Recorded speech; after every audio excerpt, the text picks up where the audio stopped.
We had to sit through a 4-hour rain delay for this year's Indianapolis 500, but it was worth the wait. The race crescendoed into the heads-up finale that I called in the preview video, where we had Penske's Josef Newgarden facing off directly against McLaren's Pato O'Ward. It seemed like this was going to be Pato's year after falling short last year. Pato made the move that you see taught in the textbooks. You make that pass into turn 1 to seal the deal on the final lap to win the race.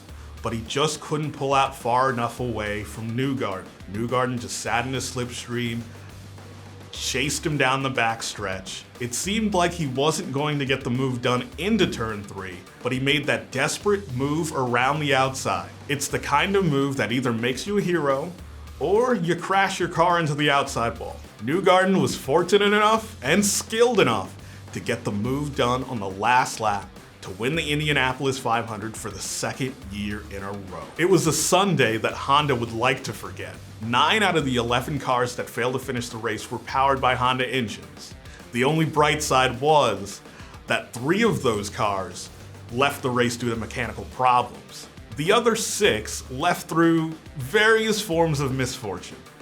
Most notably, on the opening turn of the race, Tom Blomqvist wandered his car a bit too low onto the curb, spun out, collecting himself and the 2022 winner, Marcus Ericsson, and in this melee, Pietro Fittipaldi also found himself out of the race. So 1 turn in, 3 Hondas out.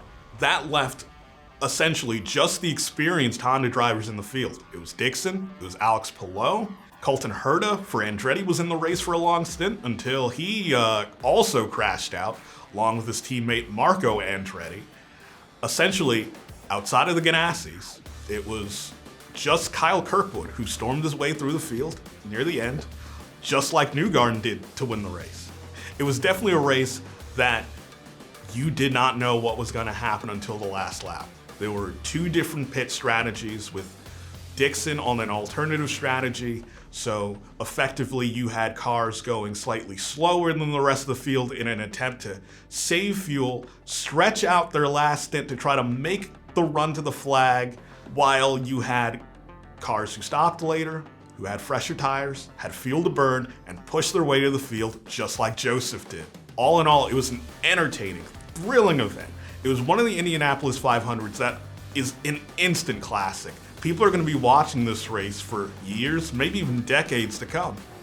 For more racing stories, visit jalopnik.com.